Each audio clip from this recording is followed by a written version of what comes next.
Welcome back to Butterbean, the mother of all guides. I'm Lucy, a mum of two, a breastfeeding counsellor and the founder of Butterbean. In this video, we will be looking at 4 ways to increase your milk supply. But before we do, be sure to hit the like button and subscribe to the Butterbean channel for guidance and support on pregnancy, birth and beyond.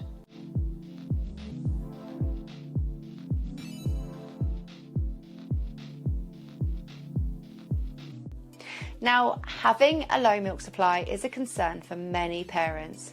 Really, it's society that tells us that we may not have a good enough milk supply, but in actual fact, society has it wrong.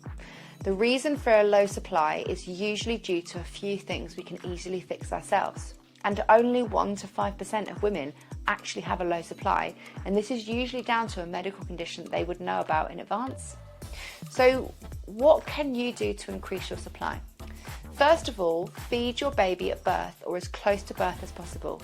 Your breasts have receptor sites in them, and when the placenta is released after birth, the receptor sites turn on and produce milk. If your baby doesn't feed in those first few days, the receptor sites switch off and your body gets the message that milk isn't needed. This doesn't mean that you won't be able to breastfeed, it just means that you may always have a lower supply, which could affect your ability to feed long term. Remember that it isn't a hard and fast rule, everyone is different. I didn't feed my daughter until day 5 and had a huge surplus of milk. If you've given birth already and feeding didn't happen straight away, then don't worry, there are other things that you can do to increase your supply.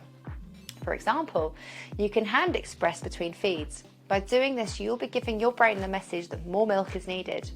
Alternatively, you can use a breast pump between feeds.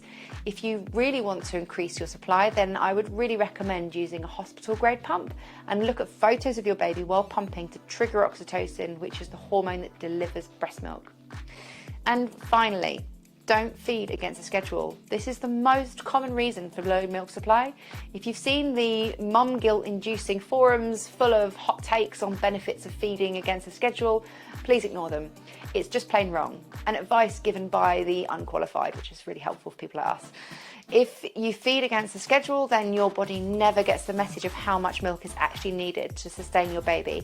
To become part of the Butterbean community, head over to our website, which is linked below.